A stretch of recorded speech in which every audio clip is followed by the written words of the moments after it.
Hello, नमस्कार साथियों। जय श्री श्याम। मैं शशिकांत शर्मा संस्कृत क्लासेस में आपका स्वागत करता हूं। सभी जो अभ्यर्थी हैं जो पिछली रीट में या पिछली थर्ड ग्रेड में कुछ पॉइंटों से रह गए हैं, उनको भी उम्मीद है कि इसमें अपना वेटिंग लिस्ट में नंबर आ जाए, या फिर नई भर्ती कब तक होगी, क्या होगा, कई तरह के क्वेश्चन उनके दिमाग में चल रहे हैं।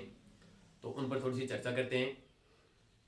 पहला क्वेश्चन आपके दिमाग में ये चल रहा है कि रीट भर्ती होगी या नहीं। यानी कुछ लोग जो हैं, कुछ अभ्यर्थी जो हैं, उनके दिमाग में यही चल रहा है कि रीट भर्ती होगी या नहीं होगी। तो इसके लिए मैं आपको बताना चाहता हूं कि राजस्थान के अंदर जो सरकार है, जो गवर्नमेंट है, वो चेंज हो चुकी है और इस समय बीजेपी की सरकार है। और नए नए जो मुख्यमंत्री बने हैं भजन लाल शर्मा, उन्होंने अपना कार्य करना प्रारंभ कर दिया है। सबको पता होगा आपको कि उन्होंने 90 दिन का कार्य दिवस घोषित किया है, यानी 3 महीने का या 100 दिन का आप बोल सकते हो उसको। तो उन्होंने कार्य योजना बनाई है। उसके अंदर जो सभी जो पेंडिंग जो भर्तियां हैं उनको कंप्लीट करने के लिए उन्होंने कहा है। और तो पहली बात तो ये कि रीट भर्ती होगी या नहीं, तो उन्होंने कार्य योजना बनाई है और जो रिक्त पद हैं उनकी गणना शुरू कर दी है कि कितने पोस्ट खाली है थर्ड ग्रेड में।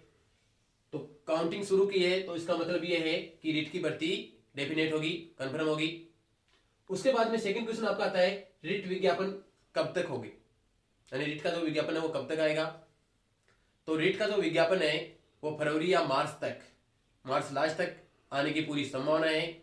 और 99% मार्च लास्ट तक रीट का जो विज्ञापन है वो आ जाएगा, क्योंकि लोकसभा की आचार संहिता लगने वाली है और जो नई सरकार जो बनी है राजस्थान में, वो कुछ काम करना चाहती है। इसके लिए वो पूरी मेहनत कर रहे हैं। उसके बाद में अगला जो क्वेश्चन चल रहा है आपके, नई रीट 2024 कब तक होगी। यानी रीट की जो एग्जाम है 2024 वाली, विज्ञापन आ गया, मान लो पूरी कब तक होगी। तो इसकी पूरी होने की संभावना है जुलाई अगस्त तक। यानी जुलाई अगस्त तक 2024 की जो रीट है वो कंप्लीट हो जाएगी, एग्जाम हो जाएगी उसकी। इसके भी 99% चांस है, पूरे 100% चांस है इसके, क्योंकि रीट हर साल होने की बात हुई थी, लेकिन 2-3 साल से रीट राजस्थान में नहीं हुई है। तो जो सरकार बनी है उसका पहला टारगेट यही है कि जो बेरोजगार हैं उनको कैसे खुश किया जाए, उनकी जो भर्तियां हैं वो निकाली जाए। तो सबसे पहले जो भर्ती है वो रीट की, वो निकालने की पूरी कोशिश करेंगे और उसके एग्जाम कराने की कोशिश करेंगे। अगला जो क्वेश्चन आपके दिमाग में चलता है कि कितने पदों पर होगी भर्ती। तो इसके लिए वर्तमान समय में लगभग 30,000 जो पोस्ट है वो खाली है थर्ड ग्रेड की, जिनमें 15,000 फर्स्ट लेवल की है और 15,000 सेकेंड लेवल की है। अभी डीपीसी का काम शुरू होने वाला है और अगर डीपीसी टाइम से हो जाती है तो लगभग 20,000 पोस्ट जो है वो और खाली हो जाएगी। तो कुल मिलाकर लगभग 50,000 के आसपास नई जो थर्ड ग्रेड की जो भर्ती है वो आने वाली है। इसलिए आप लोग खुश हो जाओ और तैयार हो जाओ। खुश इसलिए हो जाओ कि नई भर्ती आने वाली है, और तैयार इसलिए हो जाओ कि भर्ती आएगी तो आपको भी तैयार होना पड़ेगा एग्जाम के लिए, अपने आप को तैयार करना पड़ेगा और पढ़ाई में लगना पड़ेगा, ताकि आपके जो सपने हैं वो इस 2024 में आप पूरे कर सकें।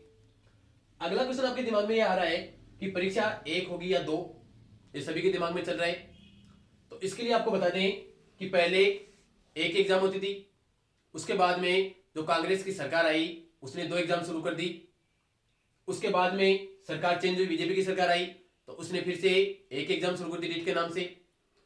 फिर कांग्रेस की सरकार आई, उन्होंने 2 एग्जाम शुरू कर दी। तो लगभग ये 2 एग्जाम का जो पैटर्न है ये बहुत अच्छा पैटर्न है, क्योंकि इसमें जो गड़बड़ी होने के जो चांस है वो कम हो जाते हैं, पेपर लीक के जो चांस है वो कम हो जाते हैं। तो ये जो नई गवर्नमेंट है ये भी इससे लगभग सहमत है कि 2 पेपर होने चाहिए, ताकि जो भ्रष्टाचार है, जो पेपर लीक है, इनको रोका जा सके। तो लगभग ही 2 पेपर होने के चांस है। और अगर इसमें थोड़ा बहुत चेंज होता है तो वो थोड़े दिन बाद में आपको पता चलेगा। इसलिए आप लोग रीट की जो एग्जाम होगी, मान लो रीट के अगर बेस पर भर्ती होती है, कंप्लीट होती है भर्ती, तो रीट की आपको अच्छी तरीके से तैयारी करनी पड़ेगी। इसलिए आप लोग अभी से रीट की तैयारी में लग जाएं। समय का वेट नहीं करें कि विज्ञापन कब तक आएगा। विज्ञापन के बाद में ज्यादा टाइम आपको नहीं मिल पाता और तैयारी अच्छी तरह नहीं हो पाती। इसलिए अभी से अपनी तैयारी में जुट जाएं। अगर रीट होगी तो रीट में आप अच्छे नंबर ला सकेंगे, और अगर रीट होके सेकंड एग्जाम अगर होती है तो उसके अंदर भी वो सेम सिलेबस रहता है, थोड़ा बहुत चेंज होता है, उसके अंदर भी आप अच्छे नंबर प्राप्त कर सकते हैं। और रीट लेवल 1 और लेवल 2, इसके अंदर जो संस्कृत सब्जेक्ट है, यानी जो लैंग्वेज 2 आती है, लैंग्वेज 1 और लैंग्वेज 2 दोनों लेवल में आती है। तो मैं आपको जो लेवल 1 है और लेवल 2 है, लैंग्वेज चाहे फर्स्ट हो चाहे सेकंड हो, संस्कृत जो सब्जेक्ट है उसका जो सिलेबस है वो यूट्यूब पर कवर कराऊंगा। तो आप लोग यूट्यूब देखते रहें और अपने साथियों को भी इसके बारे में बताते रहें। तो 1-2 दिन में आपकी जो लैंग्वेज फर्स्ट और लैंग्वेज सेकंड की जो संस्कृत सब्जेक्ट में है उसका जो टॉपिक है शुरू होने वाला है।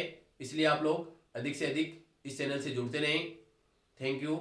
जय श्री श्याम।